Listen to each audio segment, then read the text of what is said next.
Bismillah. Assalamualaikum warahmatullahi wabarakatuh. Perkenalkan, nama saya Arif Usman, Stambuk C30118262. Di sini saya akan menjelaskan tentang teori utilitas yang telah saya parafrasekan. Yang pertama itu atau bagian A, yaitu teori utilitas dalam pengambilan keputusan, di mana konsep mengenai pengambilan keputusan berdasarkan alternatif terbaik dari beberapa alternatif yang ada pada saat keadaan yang tidak pasti. Nah, kegunaan teori keputusan adalah untuk membantu memecahkan masalah dengan menentukan tindakan yang akan dipilih melalui pemilihan berbagai alternatif yang tersedia. Teori utilitas atau teori manfaat yang diharapkan adalah jumlah dari kesenangan atau kepuasan relatif atau grafikasi yang dicapai. Dengan jumlah ini, seseorang bisa menentukan meningkat atau menurunnya utilitas dan kemudian menjelaskan kebiasaan ekonomis dalam koridor dari usaha untuk meningkatkan kepuasan seseorang. Dan yang kedua itu atau bagian B, prinsip teori utilitas, di mana formulasi atau perumusan teori utilitas yang diharapkan didasarkan pada 6 prinsip dasar adalah tingkah laku sebagai berikut. Yang pertama itu ada urutan alternatif atau mutuality exclusive. Yang kedua itu dominasi. Dan yang ketiga itu cancellation atau pembatalan. Yang keempat itu transivitas. Yang kelima itu kontinuitas. Dan yang keenam itu invariance. Sekian penjelasan dari saya. Oke, assalamualaikum warahmatullahi wabarakatuh. Perkenalkan, nama saya Dinda Pangestu, Stambuk C30118292. Di sini saya akan sedikit menjelaskan tentang teori utilitas dalam pengambilan keputusan dan prinsip teori utilitas. Kita masuk ke pembahasan. Teori utilitas dalam pengambilan keputusan. Utilitas adalah nilai guna dalam pengambilan keputusan dengan mempertimbangkan faktor-faktor risiko berupa angka yang mewakili nilai payoff atau lunasi. Sebenarnya berdasarkan keputusan, biasanya angka nilai terbesar mewakili alternatif yang paling disukai, dan angka utilitas yang paling kecil itu biasanya menandakan alternatif yang paling tidak disukai. Ada beberapa kategori dalam proses pengambilan keputusan. Yang pertama, keputusan dalam keadaan terdapat kepastian. Biasanya kategori ini dipakai saat keputusan sebelumnya telah mendapatkan informasi yang lengkap. Metode yang digunakan untuk memecahkan permasalahan tersebut adalah dengan linear programming. Keputusan dalam keadaan ketidakpastian. Keputusan pada kategori ini berbalikan dengan jenis sebelumnya yang pertama tadi. Keputusan ini terjadi jika terdapat informasi tambahan dan terdapat nilai probability kemungkinan. Ini dibuat sendiri. Metode yang digunakan untuk memecahkan permasalahan tersebut adalah dengan analisis keputusan dengan ketidakpastian. Keputusan dalam keadaan terdapat risiko. Keputusan yang terdapat risiko yang informasi yang diperoleh tidak lengkap atau tidak diketahui dengan nilai probabilitas. Metode yang digunakan untuk memecahkan masalah yang digunakan adalah dengan model keputusan probabilistik. Keputusan adalah keadaan terdapat konflik. Keputusan dalam keadaan terdapat konflik adalah adanya situasi persaingan yang terjadi antara pengambil keputusan atau lebih. Metode yang digunakan untuk memecahkan permasalahan tersebut adalah dengan game teori atau teori permainan. Sedikit saya akan menjelaskan juga tentang prinsip teori utilitas.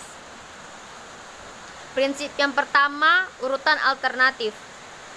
Para pengambil keputusan harus dapat memilih salah satu alternatif dan mengabaikan yang lainnya. Prinsip ini menyatakan bahwa dalam menentukan pilihan dan cara penyajian tidak mempengaruhi keputusan yang diambil. Yang kedua, dominasi, kekuasaan.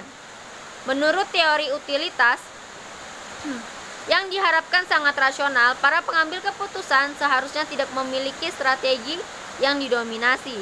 Bahkan jika strategi yang didominasi itu lemah, jika ada dua alternatif beresiko termasuk identik dengan hasil yang sama di antara mereka, kemungkinan konsekuensinya yang mungkin terjadi.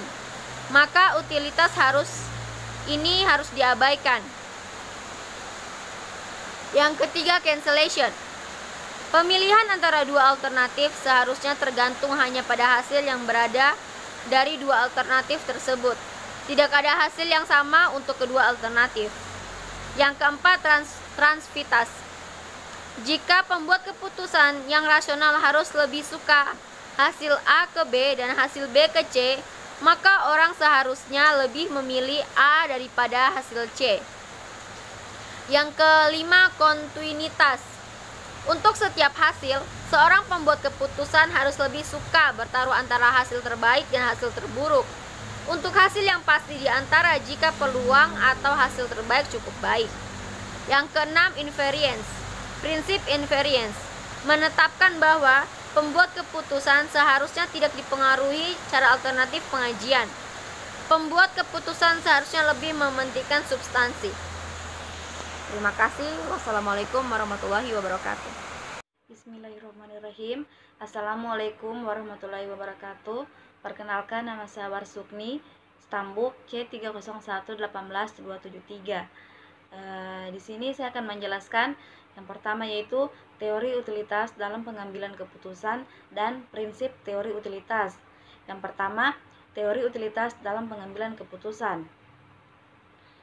Dalam teori utilitas pengambilan keputusan ini yaitu di mana kita melakukan pemilihan satu di antara sekian banyak alternatif yang tersedia berdasarkan alternatif terbaik dari beberapa alternatif yang ada pada saat keadaan yang tidak pasti.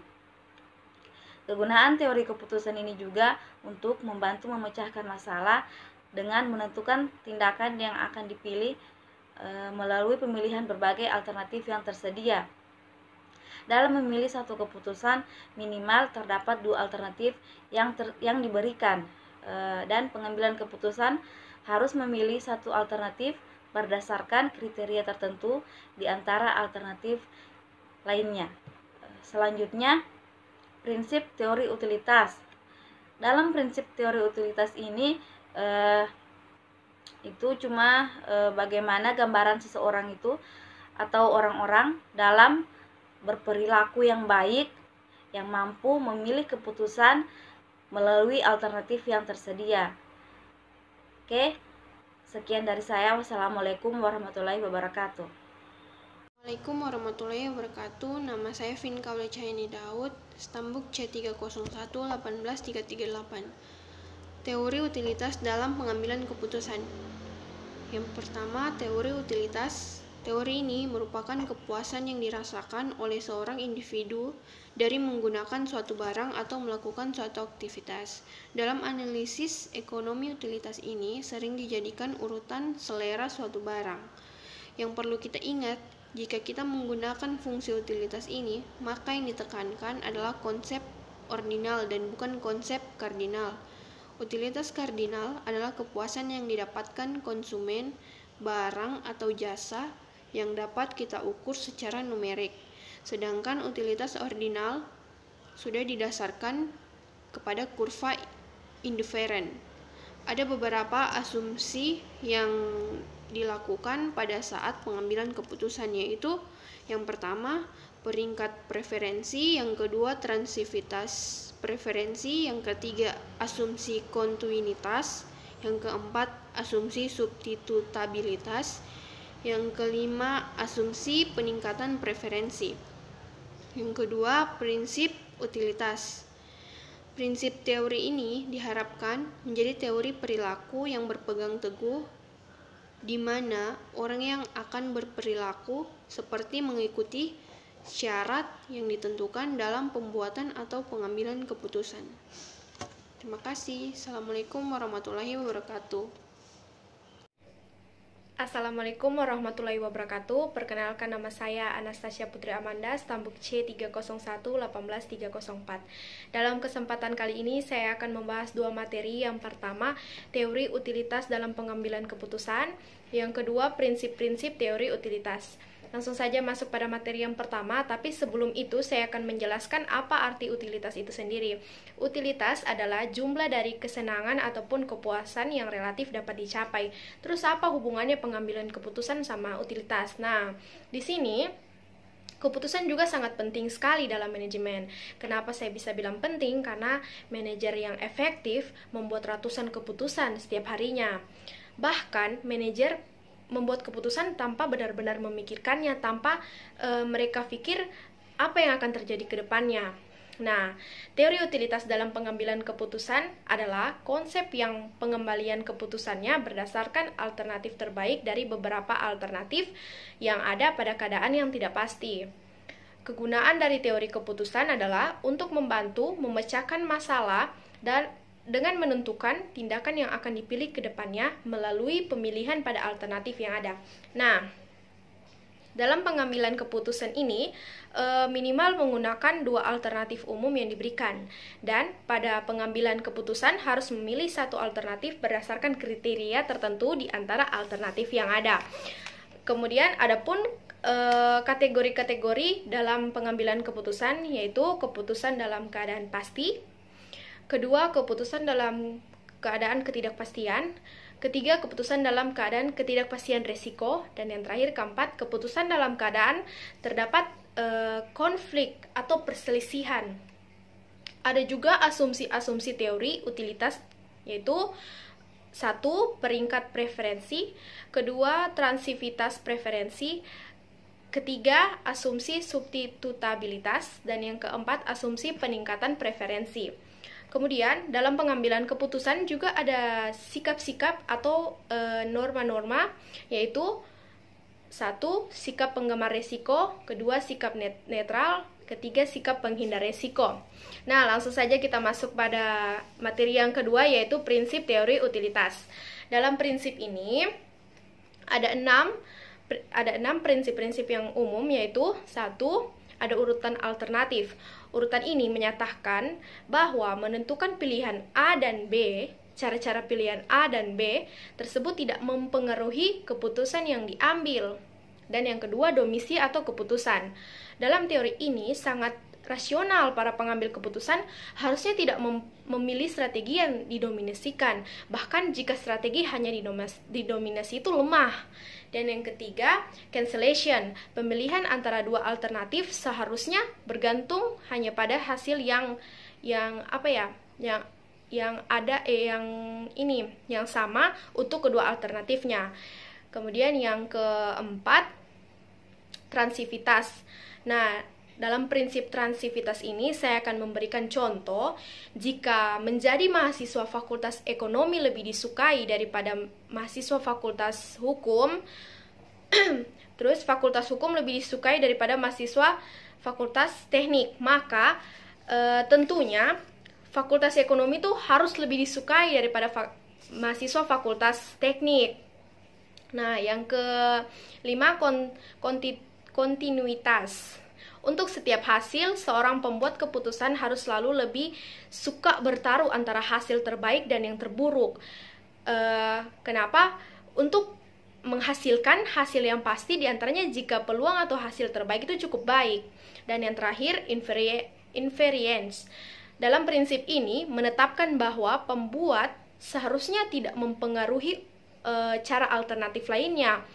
Maksud dari bahasa ini, pembuat keputusannya itu seharusnya harus lebih meningkatkan substansi. Jadi saya kira itu saja materi yang bisa saya jelaskan. Kurang dan lebihnya mohon maaf. Wabillahi taufiq wal hidayah. Wassalamualaikum warahmatullahi wabarakatuh.